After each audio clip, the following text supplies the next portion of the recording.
4 Chilling True Online Catfish Encounters. Part 1. Hey everyone, welcome back. If you're settling in for the night, go ahead and dim those lights, get comfortable, and let's drift into some stories that'll make you think twice about who you're really talking to online. Tonight, we're exploring 4 true encounters with catfish, not the kind you pull from a river, but the kind that hide behind carefully constructed digital masks. These are real stories from real people who thought they knew exactly who was on the other side of the screen. Spoiler alert, they didn't. So pull up those blankets, close your eyes if you'd like, and let's begin. Story 1. The girlfriend who didn't exist.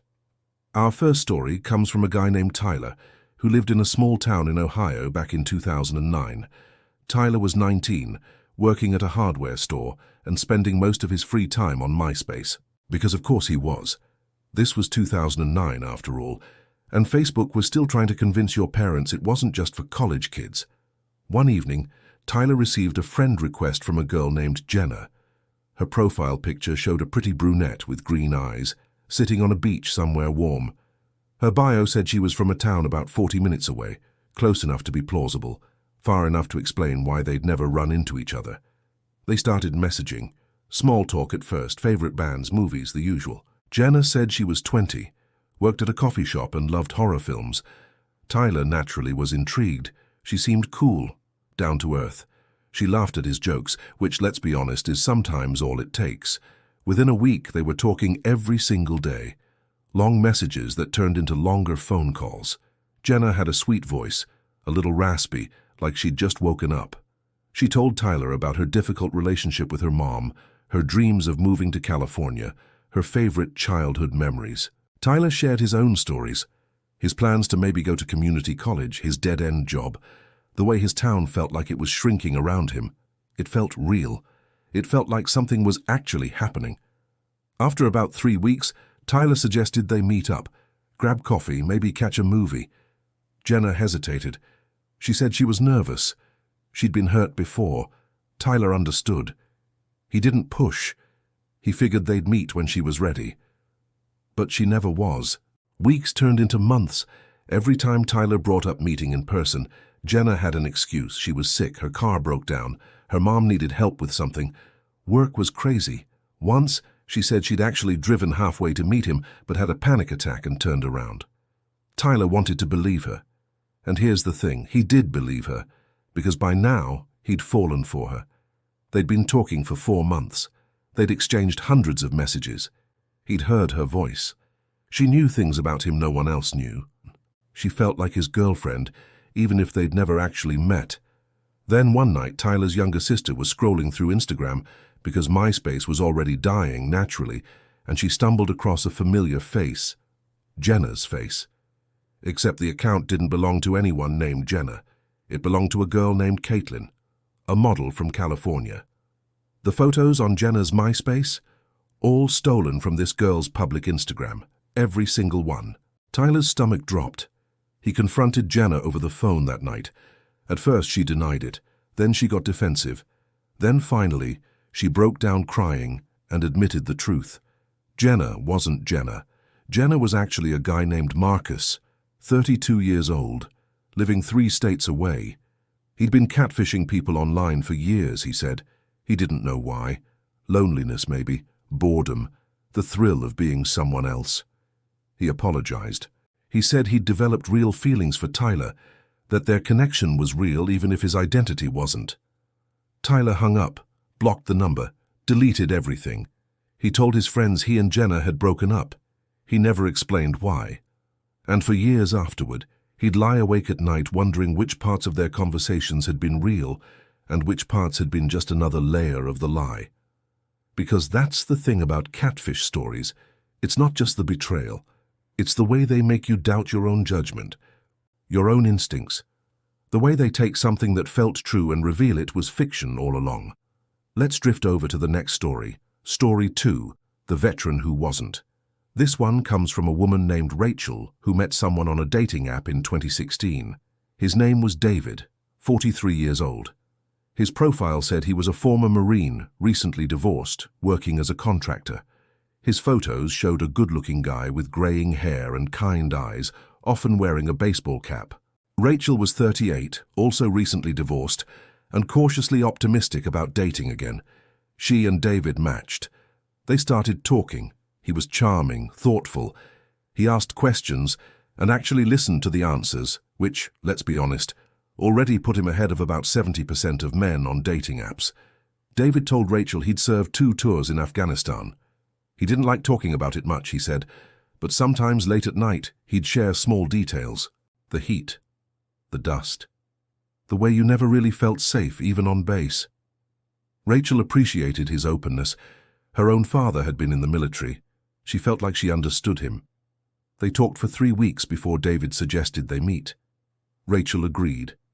They planned to meet for dinner at a restaurant halfway between their towns. The day before their date, David called her. He sounded upset. There'd been an emergency at work, he said. A project had fallen through.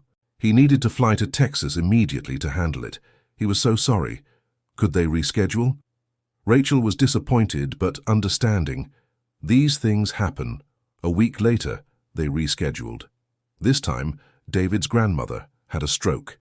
He needed to drive to Pennsylvania to be with his family. Rachel sent her condolences and told him to take all the time he needed. A pattern started to form.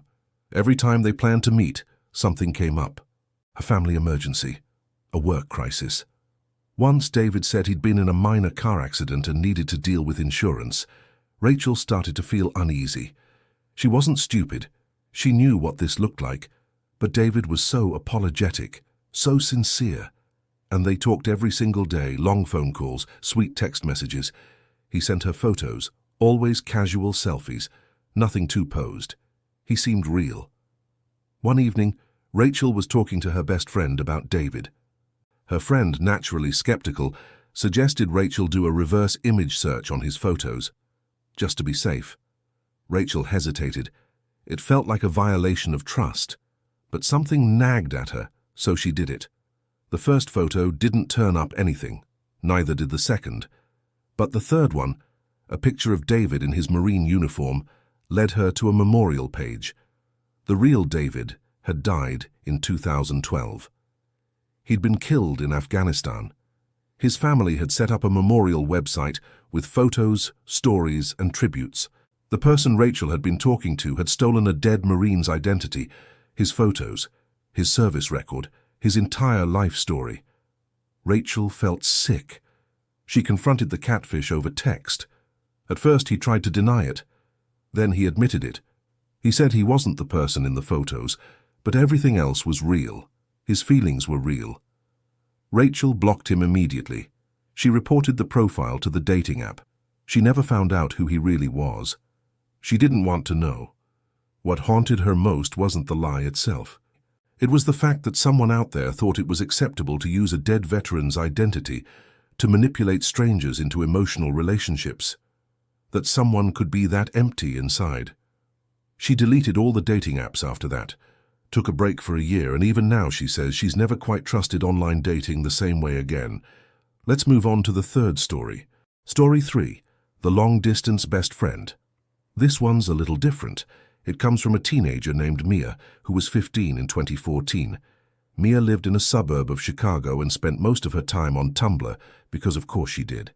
It was 2014, and Tumblr was still the place to be if you were a weird, creative teenager who didn't quite fit in at school.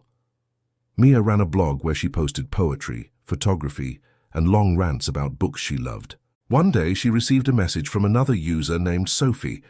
Sophie's blog was similar. Moody photos, playlists, quotes from obscure novels. She was also 15, she said, and lived in Oregon. They started talking. At first, just about books and music, but soon they were messaging every day. Long rambling conversations about everything, their families, their insecurities, their dreams. Mia didn't have many close friends at school, so Sophie became her best friend, the person she told everything to. This went on for 2 years, 2 full years of daily messages. They watched movies together over video chat, well, sort of. Sophie never turned her camera on. She said she was self-conscious about her appearance. Mia understood. She didn't push. They sent each other care packages, handwritten letters, playlists on CDs. Sophie sent Mia a bracelet she'd made herself. Mia still wore it every day. When Mia was 17, she decided she wanted to meet Sophie in person. She'd saved up money from her part-time job at a bookstore. She suggested flying to Oregon during spring break. Sophie seemed excited. They made plans. But as the date got closer, Sophie started acting strange. She was distant. She stopped replying to messages as quickly. She said she was dealing with family stuff, but wouldn't elaborate. 2 weeks before the trip, Sophie confessed. She wasn't who she said she was. Sophie wasn't 15 when they met. She was 28. She wasn't a high school student. She was a woman named Amanda who worked in marketing and lived in New Jersey, not Oregon. She'd created the Sophie persona because she missed being a teenager. She missed the intensity of teenage friendships, the way everything felt so important and urgent. She'd never meant for it to go on this long, she said, but she'd gotten attached to Mia. She cared about her. She didn't know how to tell the truth without losing her. Mia was devastated, not just because Sophie wasn't real, but because she'd spent 2 years of her life pouring her heart out to someone who'd been lying the entire time. Every secret she'd shared, every vulnerable moment, every inside joke, all of it had been built on a foundation of lies. She blocked Amanda, deleted her Tumblr, threw away the bracelet. Years later, Mia would say the worst part wasn't the betrayal itself. It was the way it made her distrust her own friendships. Even now, she says, she sometimes wonders if the people in her life are really who they say they are. If the closeness she feels is real or just another performance. Because that's what catfishing does. It doesn't just steal your trust in one person, it steals your trust in everyone. And now, our final story for this part. Story 4. The Investment Opportunity. This last one comes from a man named Greg who was in his early 50s in 2018. Greg had recently retired from a career in accounting and was looking for ways to stay mentally active. He joined a few online forums about investing and personal finance, hoping to learn more about managing his retirement savings. One day he received a private message from a user named Catherine. She said she'd noticed his posts and was impressed by his knowledge. She introduced herself as a financial consultant based in London. She worked with high-net-worth individuals, she said, helping them navigate international markets. Greg was flattered. They started messaging back and forth. Catherine was smart, professional. She shared articles and insights that actually seemed useful. She never asked for anything. She just seemed genuinely interested in talking shop with someone who understood finance.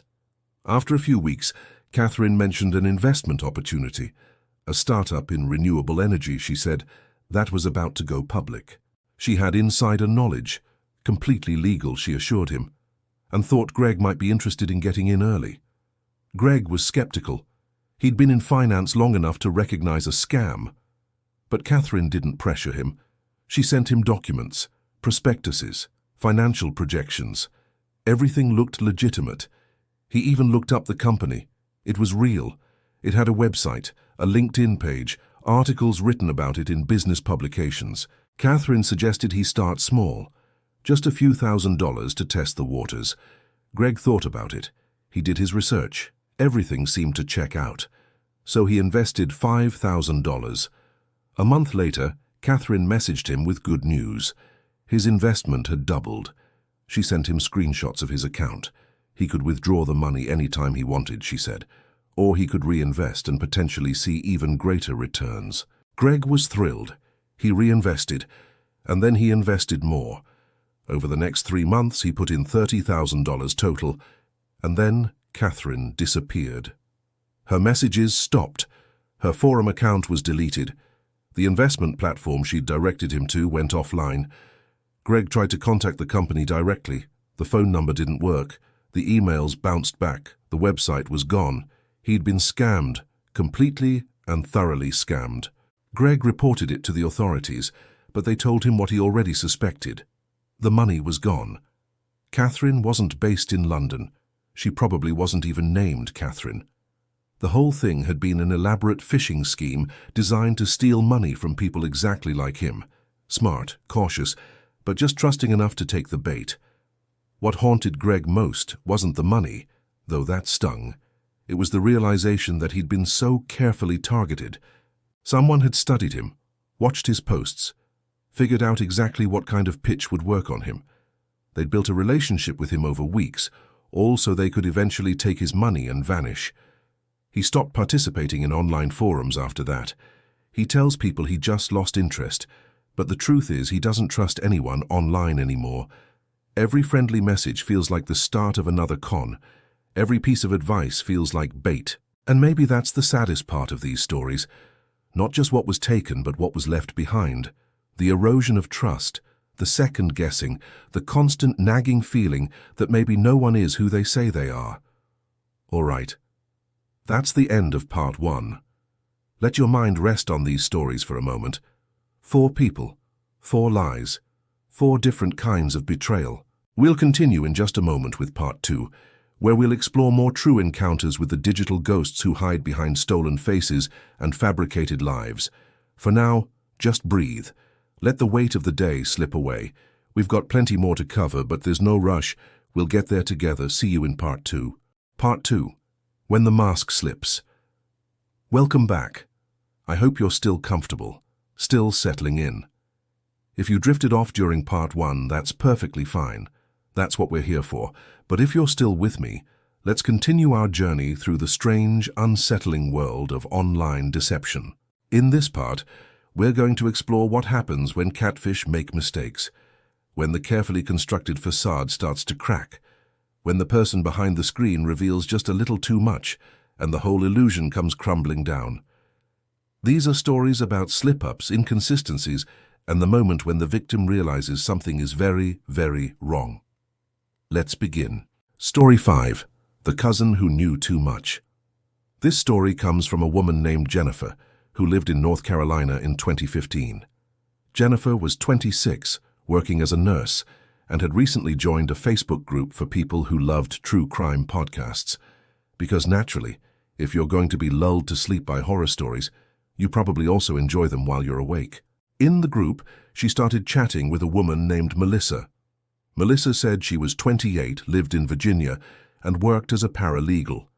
She and Jennifer had similar taste in podcasts. They started messaging privately, sharing recommendations and theories about unsolved cases. After a few weeks, they became Facebook friends.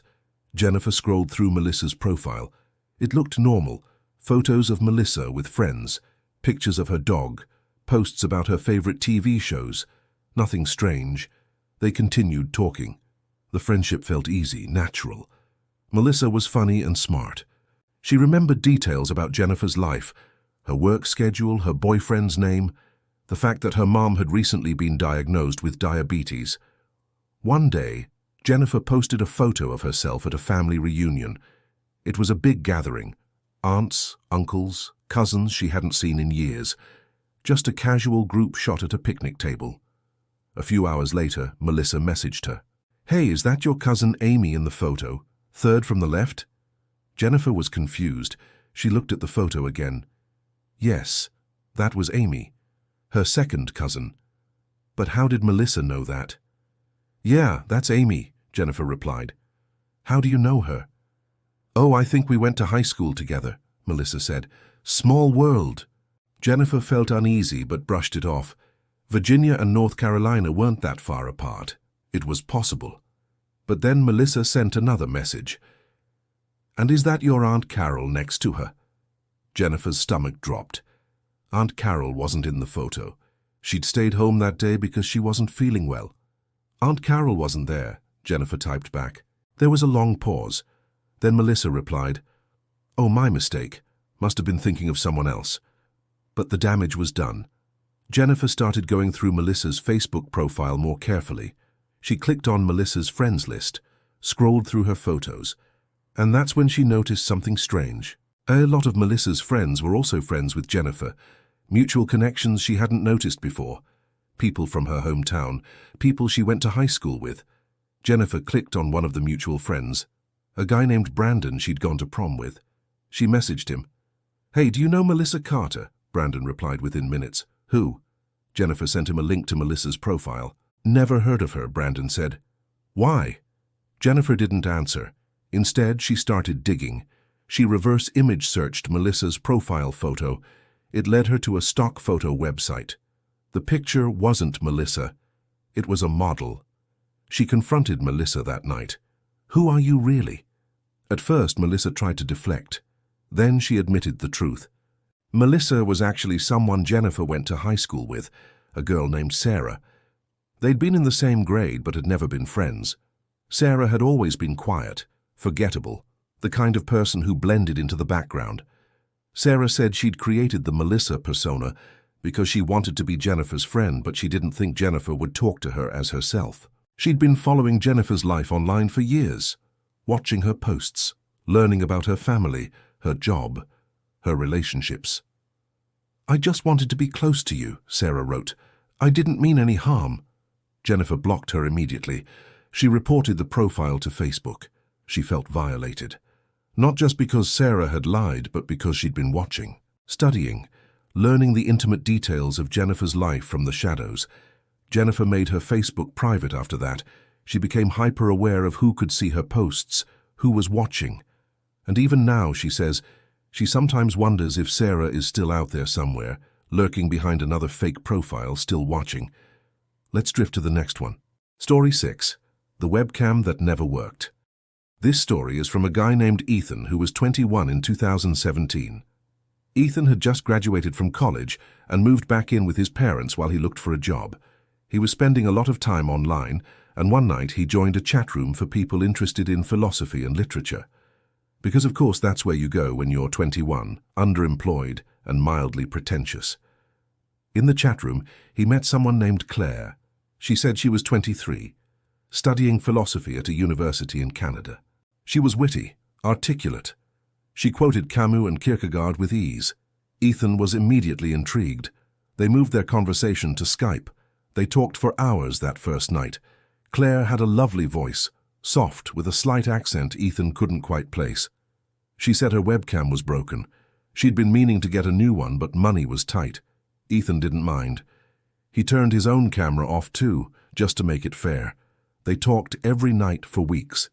Claire told him about her life, her difficult relationship with her father, her dreams of becoming a professor, her love of old movies and jazz music.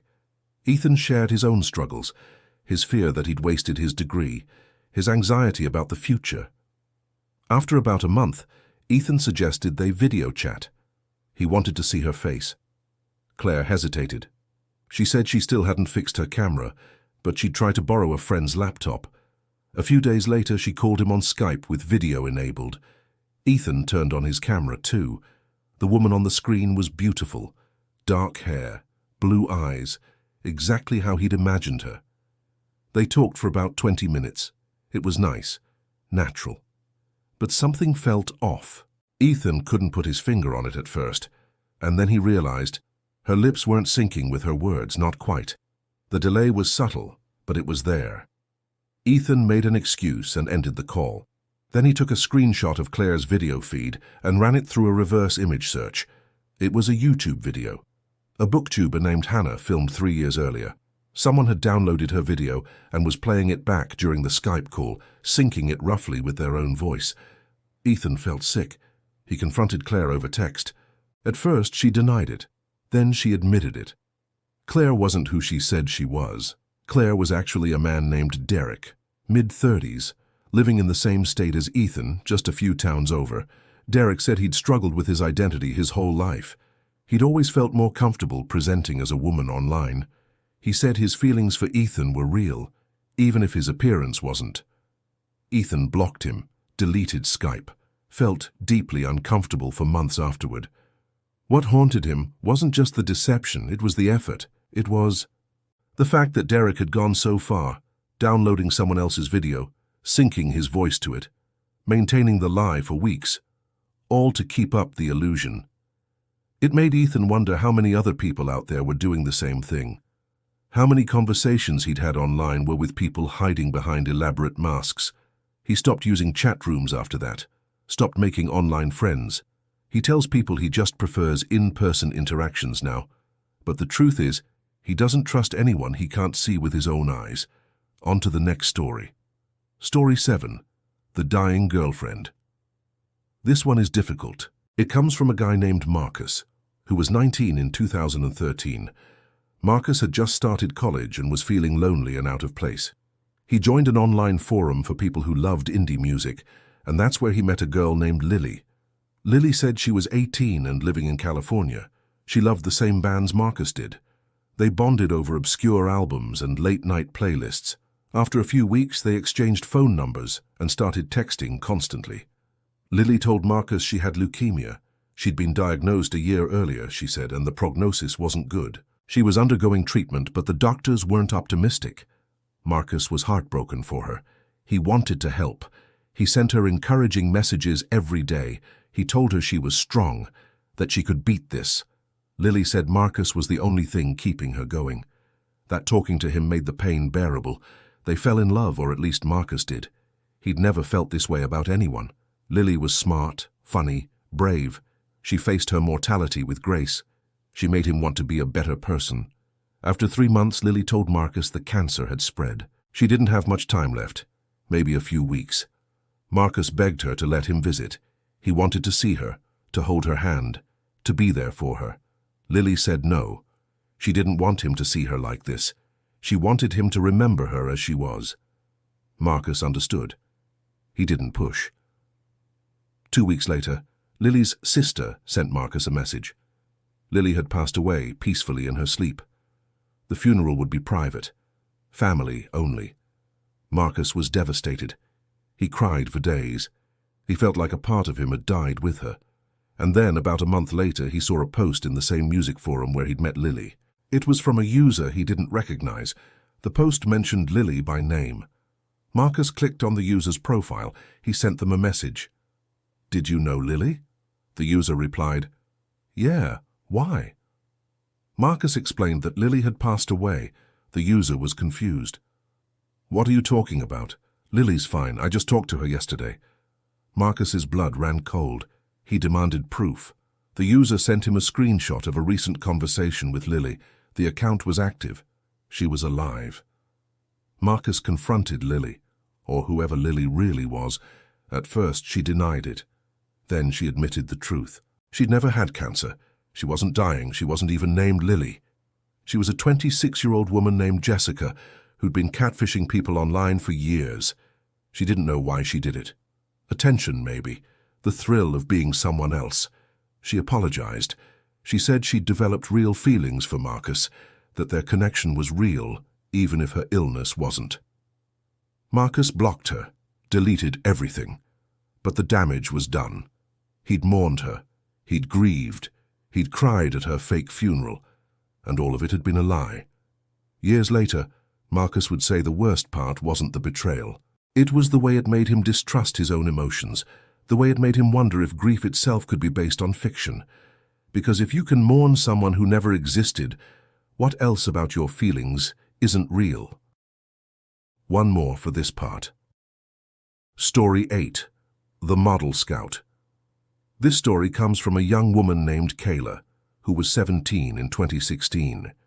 Kayla lived in a small town in Wisconsin and dreamed of becoming a model. She was tall, pretty, and had been told her whole life she should pursue modeling. One day, she received a DM on Instagram from an account claiming to be a modeling scout. The account had a professional-looking profile, photos of models, links to what appeared to be a legitimate agency website. The scout's name was Michael. He said he'd come across Kayla's photos and thought she had potential. He wanted to set up a phone call to discuss opportunities. Kayla was thrilled. She'd been waiting for a chance like this her whole life. They talked on the phone. Michael sounded professional, mid-30s maybe. He asked about her measurements, her experience, her goals. He said his agency worked with major brands, that he could get her signed if she was serious. There was just one thing. She'd need professional photos for her portfolio. Headshots, full-body shots, swimsuit shots. Michael said he could arrange a photographer, but it would cost money. About $800. Kayla didn't have $800. Michael said that was fine. She could send him photos herself for now, and they'd work on the professional shots later. Kayla hesitated. Something felt off. But Michael was so encouraging, so professional. He made her feel like this was her big break. She sent him a few photos, nothing too revealing, just some selfies in different outfits. Michael asked for more. More angles, more variety. Eventually, he started asking for photos in a bikini, then lingerie. Kayla started to feel uncomfortable. She asked why he needed these kinds of photos. Michael said it was standard, that all models had to provide this kind of content for their portfolios. Kayla didn't believe him. She did some research. She looked up the agency's website more carefully. The phone number didn't work. The address was fake. The photos of models on the account were stolen from other agencies. Michael wasn't a scout, he was a predator. Kayla blocked him immediately.